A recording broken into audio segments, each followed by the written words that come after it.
Sécurité humaine, formation professionnelle, accueil. Décidez d'agir avec Fiducial Sécurité, l'expert français de la sécurité privée, présente Sud Radio, les vraies voix qui font bouger la France, les vraies voix de l'emploi. Sud Radio, les vraies voix qui font bouger la France, Philippe Rossi. Et on parle emploi jusqu'à 20h avec Jérôme Laverny, directeur du réseau national Mission Emploi qui est avec nous. Et vous, évidemment, 0826 300 300, c'est le numéro du standard de Sud Radio. C'est ça qui vous y attend pour participer, réagir, témoigner. 718 000 contrats d'apprentis signés en 2021. On en avait parlé la semaine dernière, un record absolu en France. L'apprentissage qui a le vent en poupe. Le plan de relance du gouvernement a réussi à inciter les entreprises à recruter des apprentis. Et même plus, toujours grâce aux aides publiques, eh bien, certaines entreprises se sont lancées et ont créé leur propre centre de formation. Real Campus à Paris, par exemple, une académie à Montpellier. Il y en a beaucoup. L'Industrie, c'est Astin, de plus en plus d'entreprises qui, souvent, ont du mal à recruter, qui ont donc mis en place leur propre filière de formation apprentissage. La solution passe-t-elle par les entreprises? On va tenter de répondre à cette question avec nos invités et je vous demande de les accueillir. Étienne Agenot qui est avec nous, directeur du développement du capital humain chez Wicker. Bonsoir Étienne Agenot. Bonsoir. Bonsoir à vous. Stéphanie Sanchez est également avec nous, DRH de Fiducial Sécurité. Bonsoir Madame Sanchez. Bonsoir. Bienvenue sur Sud Radio. Jérôme Laverny, on va commencer avec vous. Vous êtes au téléphone, Jérôme Laverny. Vous êtes dans votre voiture, un petit peu pris dans la circulation. Vous n'allez pas tarder à arriver. Mais en attendant, Jérôme Laverny, c'est vrai que c'est un vrai phénomène depuis quelque temps, ces entreprises qui créent leur propre CFA. Oui, tout à fait, Philippe. On avait vu une magistrale démonstration la semaine dernière avec l'entreprise des transports Guinel de la mise en place d'une formation, mais par l'entreprise, par l'intermédiaire d'un centre de formation d'apprentis, mais en ajustement et des futurs recrutements. Aujourd'hui, on passe une étape supplémentaire dans la radiographie de ce développement de l'apprentissage et notamment dans ce qui a été permis par la loi, ce qu'avait anticiper un certain nombre d'entreprises avant qu'il soit dicté, à savoir la mise en place d'un certain nombre de parcours de formation par les entreprises elles-mêmes, voire même pour certaines d'entre elles, le montage d'un centre de formation d'apprentis. Alors, quels sont les avantages à tout cela? On avait vu la semaine dernière que Voie Royale au parcours du combattant, s'était-on interrogé. C'est vrai que parfois l'apprentissage comporte un certain nombre d'embûches. Ah, on vous entend pas bien, Jérôme. On vous entend pas bien, Jérôme. On va vous rappeler dans quelques instants. Étienne Agenot, directeur du développement du capital humain chez Wicker.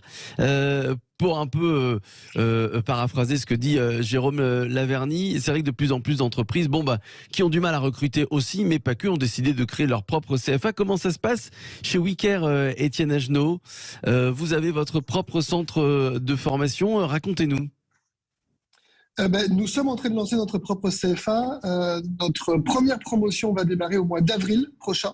Donc nous sommes en plein dans la phase de lancement et de recrutement des apprentis qui vont rejoindre la première promotion de ce CFA d'entreprise. Alors pour qu'on comprenne bien, est-ce que c'est un CFA c'est-à-dire que ces apprentis seront destinés à des emplois pour tout le groupe Wicker dans un premier temps, évidemment. Après, ils font leur vie, cela va de soi, mais c'est ça le deal, c'est on ouvre le CFA, on forme ces apprentis pour ensuite en profiter, pardonnez-moi l'expression. L'idée, en effet, le groupe Wicker, juste pour resituer pour tout le monde, le groupe Wicker, c'est le leader français du service à la personne. Tout à fait, oui. On est sur un secteur, en effet, qui connaît de nombreux besoins sur nos différents métiers, nos différentes activités. Et notre enjeu premier, en effet, c'est d'accompagner la croissance de nos différentes activités, les besoins qu'on peut avoir. Et donc, l'objectif, c'est de former nos futurs collaborateurs, mais également les futurs collaborateurs de nos partenaires franchisés, avec une volonté qui est vraiment à la fois d'accompagner la formation des jeunes sur des métiers en croissance, mais également l'intérêt pour nous de ce CFA, c'est d'aller créer des formations qui n'existent pas aujourd'hui sur le marché. On est en train de lancer un nouveau parcours autour du métier qu'on appelle conseiller commercial dans les SAP. C'est un métier qui nécessite des expertises particulières. Il y a notre secteur d'activité. Aujourd'hui, vous avez des formations très génériques autour du métier commercial qui peuvent exister. Mais une formation spécifique d'un niveau Bac+2 dédiée aux métiers commerciaux dans les SAP n'existe pas aujourd'hui. Et donc, nous lançons également des nouvelles formations sur le marché en lien avec des partenaires sur lesquels on vient s'appuyer pour nous permettre de lancer ces formations plus rapidement. Mais notre enjeu aussi, c'est d'accompagner l'évolution des métiers de notre secteur et de répondre aussi à des besoins sur des métiers émergents. Ouais. C'est vrai, Jérôme Laverny, que aujourd'hui, ce qui compte quand même beaucoup pour les entreprises, c'est avant tout l'expérience professionnelle. Et alors, quoi de mieux que d'avoir une expérience professionnelle étalée sur 2 ans en général, que de faire appel à des apprentis, Jérôme? Je rappelle le triptyque du gain que vient d'écrire Monsieur Agenot. Oui. Une formation assurée, une formation gratuite puisqu'elle était dans le cadre d'un apprentissage, une expérience terrain et en plus une période rémunérée. J'ajouterais bien volontiers un avantage supplémentaire que M. Agenot vient d'évoquer. Les entreprises doivent aller droit au but, et droit au but notamment des compétences qu'elles exigent dans les futurs collaborateurs pour rejoindre leur rang. Or là, eh bien, on va avoir une formation commerciale telle qu'elle vient d'être décrite, qui va pouvoir être un marchepied parfois beaucoup plus opérationnel, beaucoup plus efficace, beaucoup plus efficient que certains BTS. Alors, je ne suis pas en train de les critiquer, mais ça va être pour un jeune notamment la possibilité d'intégrer une fonction commerciale en l'espèce, en lien avec le secteur du service à la personne, mais qui va pouvoir être transposable et qui va pouvoir supposer également une progression verticale au sein de l'entreprise, dans une promotion managériale par exemple. Ouais. Stéphanie Sanchez, DRH de Fiducial Sécurité, on l'a dit, hein, beaucoup d'entreprises et de groupes créent leur propre centre de formation parce que aussi, et avant tout, ils ont du mal à recruter. Est-ce que, pour ce qui est des agents de sécurité, est-ce que les recrutements sont difficiles, Stéphanie Sanchez, aujourd'hui? Alors oui, on a déjà été amené à en parler, je crois, on a de vraies difficultés. C'est vrai, avec vous. C'est à peu près, en tout cas chez Fiducial, on compte 10 000 salariés à peu près en sécurité. C'est entre 400 et 500 postes en permanence à pourvoir. Donc c'est vrai que l'alternance, la formation professionnelle sont des vecteurs d'intégration. Mais pour reprendre ce qui était dit, c'est aussi de créer des formations qui n'existent pas aujourd'hui. Oui. On avait été amené à l'évoquer, hein, il y a très peu de filières de formation, il y a très peu d'apprentis dans nos métiers. Donc finalement, on ne forme pas suffisamment de jeunes à découvrir nos activités. Or, il y a des besoins qui évoluent, qui changent. Donc nous, on a notre organisme de formation, hein, FPSG, qui forme aujourd'hui, alors via de l'alternance, via des POEC, via différents dispositifs qui existent en France. On a une 50aine d'apprentis aujourd'hui dans nos effectifs. C'est assez nouveau, hein, on essaye de développer ça. Par contre, on est effectivement, nous, en réflexion pour aller créer un CFA, justement, pour aller encore mieux adapter les formations qui existent à nos besoins et aux besoins de nos clients. Oui. Vous regrettez aujourd'hui que, mis à part vous qui êtes en train et qui l'avez mis en place, qu'il n'y ait pas de formation pour être agent de sécurité. On aurait pu imaginer par exemple un bac professionnel autour de ce métier. Alors, ça existe. Hein. Aujourd'hui, ça existe. Hein. Il manquait le BTS jusqu'à il y a encore quelques mois, mais la branche professionnelle l'a mis en place. Donc, on a les cursus. En fait, notre principale problématique, mais je pense que vous rencontrez, monsieur, la même chose, c'est la valorisation de nos métiers, la connaissance qu'il y en a. Aujourd'hui, il y a à peu près 5000 jeunes qui suivent des formations en lien avec la sécurité, que ce soit du CAP au bac plus 3, 4. C'est totalement insuffisant. On parle de 15 000, 20 000 postes à pourvoir avec les JO, la Coupe du Monde, etc. Je pense que c'est plutôt une problématique de valorisation, de connaissance de nos métiers et peut-être aussi d'adaptation de ces formations aux réels besoins. Enfin, on l'avait évoqué, je crois, à une autre reprise, la nécessité de parler anglais ou de maîtriser les outils informatiques. C'est vrai que c'est des choses qu'on peut intégrer dans des formations qualifiantes ou en tout cas en alternance dans l'entreprise, qui existent moins dans les cursus initiaux aujourd'hui. Alors, est-ce que les entreprises doivent elles-mêmes former les salariés 0826 300 300, c'est le numéro du standard de Sud Radio. Florian est avec nous, bonsoir. Bonsoir. Bonsoir Florian, vous nous appelez d'Antony. Oui. En région parisienne. Alors, dites-moi tout, Florian. Vous approuvez déjà l'initiative de ces entreprises et de plus en plus qui finalement, et grâce aux aides publiques, on doit le dire, depuis 2018, créent leur propre CFA? Bah oui, moi j'approuve totalement, d'autant que c'est renoué en fait avec des traditions, parce qu'on se moque beaucoup de certains qui disent c'était mieux avant. C'est pas que c'était mieux avant, mais on peut s'inspirer du passé, puisque en fait on redécouvre l'apprentissage en définitive.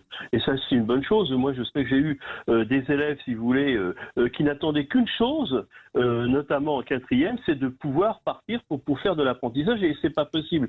Et c'est bien dommage, si vous voulez, que l'administration n'accède pas aux demandes des entreprises de ce point de vue-là. Parce que franchement, c'était des élèves qui étaient charmants, mais qui s'ennuyaient profondément et qui voulaient réellement travailler. Et donc, moi, je trouve que c'est une bonne chose. Donc, on renoue en fait des traditions vieilles de plusieurs siècles. Moi, je me souviens des compagnons imprimeurs du XVIe siècle qui étaient pris par les patrons, qui étaient nourris, blanchis, logés. Et bon, alors le salaire, c'était un peu différent parce que la nourriture faisait partie, si vous voulez, de leur rétribution. Mais tout ça, ça à prendre en compte. Et quand même, il faut bien penser que l'entreprise, elle sait ce qui est bon, elle sait transmettre aussi. D'autre part, il y a quelqu'un qui parlait de l'expérience. Ben, il faut pouvoir la transmettre et c'est mieux que d'aller dans quelque chose qui est extérieur à l'entreprise. Vous êtes professeur, Florian ? Oui. Vos élèves sont, j'ai cru entendre la classe de 4e.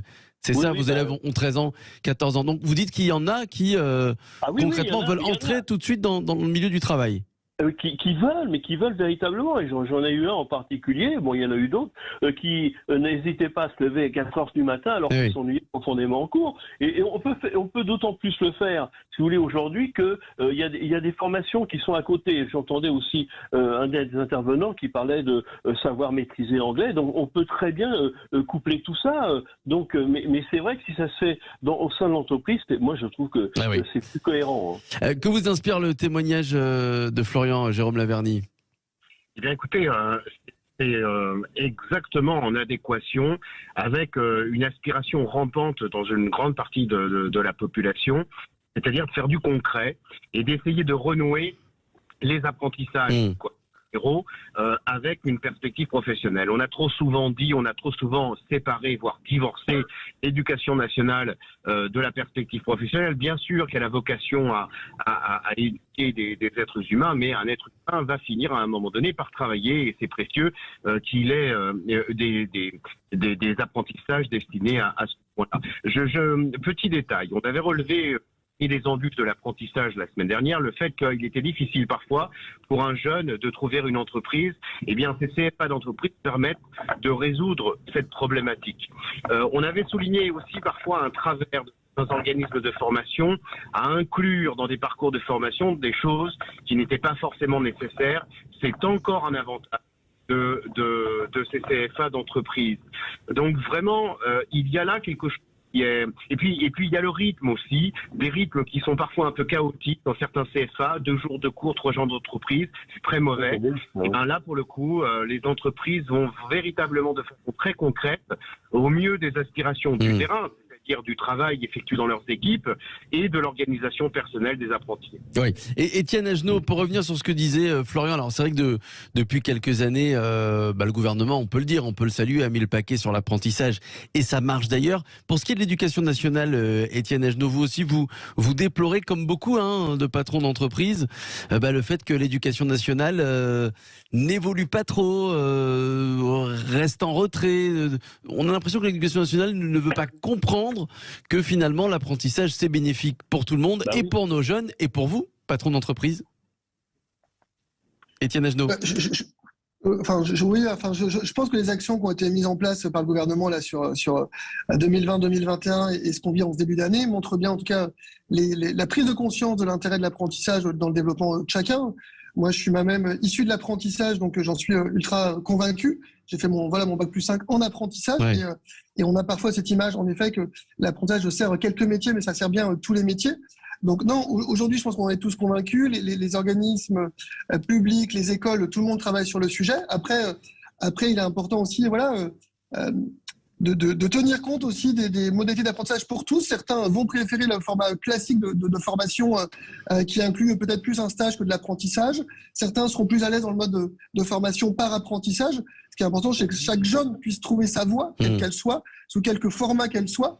qu'il n'y a pas un seul format, il y a plusieurs formats qui doivent pouvoir convenir à chacun et que chacun puisse trouver sa voie à sa façon sur le sujet. Ouais, et notre enjeu à nous, il est bien là, mais il est voilà d'aller proposer aussi d'autres dispositifs pour accompagner chacun dans sa formation, y compris les gens qui sont en reconversion aussi, qu'on va pouvoir accompagner par de l'apprentissage ou par de la professionnalisation. Et donc ça, c'est important, c'est vraiment de pouvoir accompagner chacun dans des parcours d'apprentissage qui vont convenir à chacun. Chacun va pouvoir trouver sa voie et il n'y a pas un seul format idéal pour tout le monde. Ouais. Qu'on comprenne bien, Stéphanie Sanchez, DRH de Fiducial Sécurité, comment ça se passe concrètement. Alors souvent, quand on est agent de sécurité, c'est souvent un poste de reconversion, Stéphanie Sanchez. Oui, alors aujourd'hui, en général, nous, on a des apprentis, comme je vous le disais, entre une quarantaine, mais on a surtout beaucoup de dispositifs que vous devez aussi utiliser, de POEC ou de contrats de professionnalisation. Ouais. Au contraire, plutôt être sur des reconversions professionnelles, donc souvent avec des personnes qui ont été en rupture avec l'éducation nationale, qui ont abandonné l'école, entre guillemets, et où on va remettre en place des dispositifs de formation en alternance également, parce que nous, on est assez attachés au fait qu'ils soient en centre de formation, en apprentissage et en même temps sur le terrain.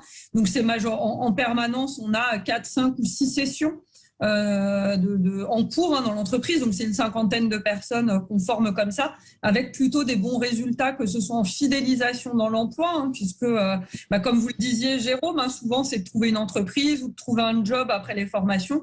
Là au moins ils sont directement intégrés chez nous et ils y restent la plupart du temps. Ouais. On va se retrouver dans quelques instants. Restez avec nous. Merci à Florian qui nous appelait d'Antony et qui a témoigné, voilà, puisque Florian est professeur et donc il a bien expliqué que ses élèves de 4e, par exemple, voulaient sortir de l'école pour rentrer dans l'apprentissage. C'était un petit peu compliqué. On va se retrouver dans quelques minutes avec vous. 0826 300 300 apprentissage. La solution passe-t-elle par les entreprises? On poursuit le débat avec Jérôme Laverny, avec Étienne Agenot, directeur du développement du capital humain chez Wiker, et puis vous venez de l'entendre, Stéphanie Sanchez, DRH de Fiducial Sécurité. Restez avec nous, à tout de suite. Sécurité humaine, formation professionnelle, accueil. Décidez d'agir avec Fiducial Sécurité, l'expert français de la sécurité privée, présente Sud Radio, les vraies voix qui font bouger la France, les vraies voix de l'emploi. Et vous écoutez les vraies voix de l'emploi sur Sud Radio à 19h46 avec Jérôme Laverny, directeur du réseau national Mission Emploi. Étienne Agenot est avec nous, directeur du développement du capital humain chez Wiker. Stéphanie Sanchez, DRH de Fiducial Sécurité.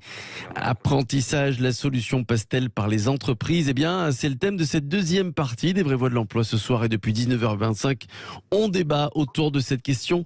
Étienne Agenot, et je poserai la même question à Stéphanie Sanchez. Comment vous voyez ou comment vous espérez l'apprentissage dans une dizaine d'années? Est-ce que toutes les entreprises, par exemple, auront leur CFA? Pas forcément. Il y a un travail important qui est fait par les organismes de formation, et donc il ne s'agit pas de créer son CFA pour créer son CFA. Enfin, c'est pas une logique en soi et une fin en soi. On le fait nous pour répondre à des besoins sur des nouveaux métiers émergents, mais on le fait aussi avec des partenaires et avec des écoles existantes. Donc non, toutes les entreprises n'auront pas leur CFA. Par contre, voilà, toutes les entreprises, je pense, continueront en tout cas d'investir dans l'apprentissage, dans la formation des jeunes sur le sujet. Donc voilà, pour répondre à votre question. Ouais. C'était évident pour vous de créer votre propre centre de formation, ou vous avez mûrement réfléchi, vous avez pesé le pour et le contre? Oui, c'était évident. Le groupe Wiker a déjà créé son organisme de formation en 2007. On a aujourd'hui l'Académie des services à la personne qui existe, qui forme tous nos collaborateurs, qui forme déjà sur des parcours certifiants.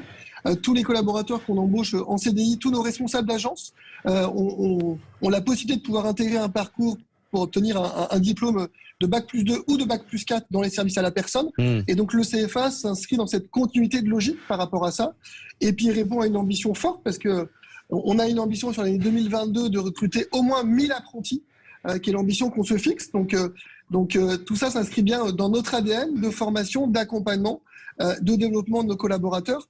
Et donc, c'est une suite logique de ce qui a déjà été mis en place depuis de nombreuses années. Ouais. Stéphanie Sanchez, et après je vous donne la parole, Jérôme Laverny, le temps que vous repreniez un petit peu votre souffle. Stéphanie Sanchez, donc, vous formez les agents de sécurité pour Fiducial Sécurité. Est-ce qu'on peut imaginer que vous les formiez aussi pour d'autres entreprises que Fiducial, par exemple? Alors c'est déjà le cas. C'est déjà le cas, oui. On a un organisme de formation important, donc avec 3 ou 4 emprises en France, notamment à Paris. C'est-à-dire que les entreprises, qu'on comprenne bien, ne forment pas que pour leurs propres besoins. Alors en tout cas, nous, l'organisme, chez nous, oui. l'organisme fiducial FPSG, bien évidemment, a un service qui forme pour nos propres besoins, on l'a évoqué, mais on a également d'autres entreprises de sécurité qui viennent former leurs collaborateurs chez nous, voire d'autres entreprises également qui viennent faire des formations, alors là, non pas diplômantes ou qualifiantes, mais des formations régulières sur des compétences qu'on a, puisqu'on a des démarches, nous, pédagogie, qui s'appellent, dites de pédagogie active, donc qui sont prisées et assez adaptées, on va dire, à l'environnement professionnel qu'est le nôtre. Donc, non, on est ouvert à tous. C'est d'ailleurs pour ça qu'on fait des POEC.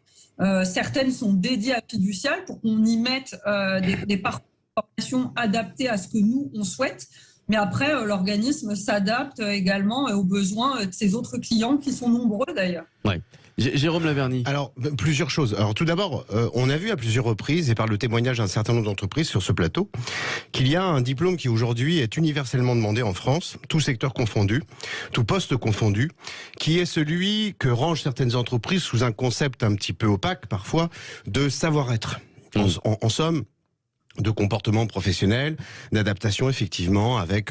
Alors c'est pas simplement qu'une histoire de ponctualité, c'est parfois une histoire de savoir s'exprimer à la fois à l'oral, à la fois à l'écrit. Et force est de constater que une intégration au sein d'une entreprise va être aussi un levier pour acquérir ce véritable diplôme universellement demandé.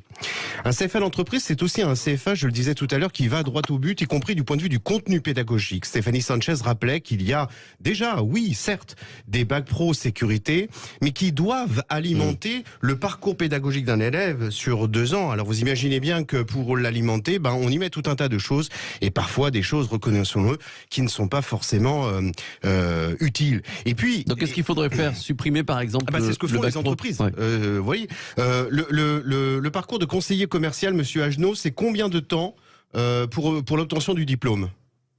C'est 14 mois de formation. Voilà, 14 mois. Donc ça veut dire qu'en 14 mois, une personne va acquérir des compétences commerciales immédiatement exploitables en comparaison d'un BTS qui, lui, va s'opérer sur 2 ans et qui ne dit rien du point de vue du secteur et de la rentabilisation. Vous comprenez bien que ça vaut de l'or ce que fait O2, là, en l'occurrence, en créant ce parcours commercial qui, là, pour le coup, est sur le service à la personne. Et c'est pas ce que je vous souhaite, monsieur Agenot, mais dont on pourrait très bien imaginer que demain, un apprenti suivant cette formation-là puisse basculer sur un autre secteur. Oui. Tiens, je vous poser la même question, Jérôme Laverny. J'ai pas entendu votre réponse. Comment l'apprentissage, dans une dizaine d'années, comment il peut l'imaginer? Alors, je ne sais pas si vous avez la réponse à cette question. Comment ça se passe dans les autres pays, l'apprentissage? Alors d'abord, ça se passe avec un esprit sans aucun doute différent. Et encore une fois, on en a aussi déjà parlé ici, et notamment une appréciation, une estime très différente du point de vue des métiers manuels. Parce que l'apprentissage, ça veut tout et rien dire.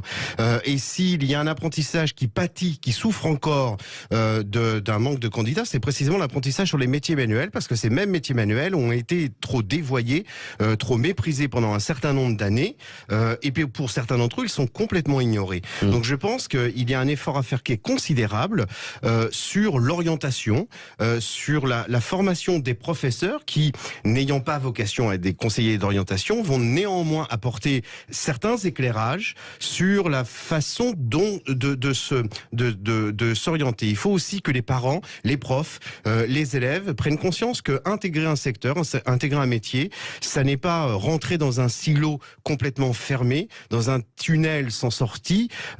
Aujourd'hui, c'est vraiment quelque chose de très courant que les gens changent de secteur. On l'a aussi démontré sur ce plateau. Eh bien, il faut qu'un apprenti prenne cet apprentissage-là comme une première étape préparatoire aléatoire du reste, peut-être, sans forcément se mettre la pression à essayer de jouer les Nostradamus et à essayer de prédire ce qui va se passer par la suite. Donc je pense que s'il y a encore un effort à faire sur l'apprentissage, c'est immanquablement sur la communication et notamment des métiers manuels et sur l'orientation, bien entendu, développer ces CFA d'apprentissage d'entreprise, parce que vraiment ça c'est absolument génial pour tout le monde, à commencer pour les jeunes. Alors comment ça se passe, tiens, Stéphanie Sanchez, je parlais d'aide publique tout à l'heure. Quand une entreprise veut créer son propre centre de formation, on imagine que ça coûte cher. Comment vous organisez votre budget ? Nous, on a des réflexions par rapport à ça. Enfin, vous le savez qu'il y a une loi en 2018, je crois, qui a facilité grandement la création des CFA d'entreprise. C'est pas des choses qu'on faisait avant. Après, nous, c'est vrai qu'on a voulu, dans un premier temps, développer, voir si c'était adapté, si on arrivait à intégrer un nombre suffisant d'alternants. Donc aujourd'hui, on a une 50aine, comme je vous le disais, donc ce qui est un seuil a priori acceptable pour lancer cette démarche. Après, aujourd'hui, tout l'enjeu est lié au financement, puisque vous le savez, il y a une forme avec un système de coût au contrat désormais. Le cas avant.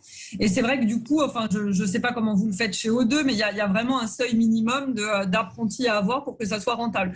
Après, je pense qu'au départ, on parle depuis tout à l'heure finalement de combler des problématiques de recrutement. Je pense qu'il ne faut pas aborder ça comme un centre de coût, mais plutôt comme une option pour intégrer des collaborateurs, les former, parce que je ne suis pas sûre que ce soit une activité qui devienne rentable. C'est vraiment plutôt un élément complémentaire de la politique de formation ou de recrutement de l'entreprise. Ouais. Tiens, avant de donner la parole à Jérôme Laverny, elle vous interpellait, Stéphanie Sanchez.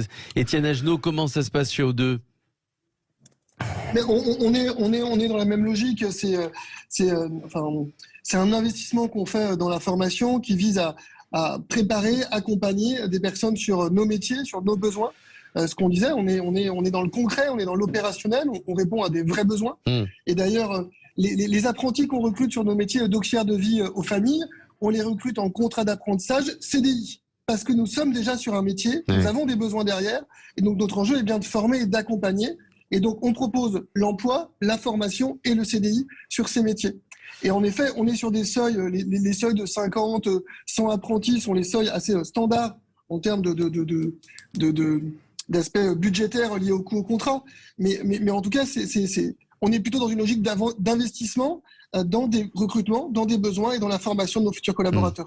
Jérôme Laverny. Ces CFA d'entreprise apportent pour nos auditeurs, qu'ils soient parents ou jeunes, deux informations fondamentales et capitales dans la période que nous allons entamer aujourd'hui de recherche de voie pour les jeunes. Premièrement, peut-être la recommandation qu'on pourrait adresser aujourd'hui à ces mêmes parents et à ces mêmes jeunes d'inverser la donne de cette recherche, à savoir non pas de se contenter d'une inscription en CFA et ensuite de plier bagages en laissant passer l'été pour aller chercher une entreprise. Non, faire l'inverse.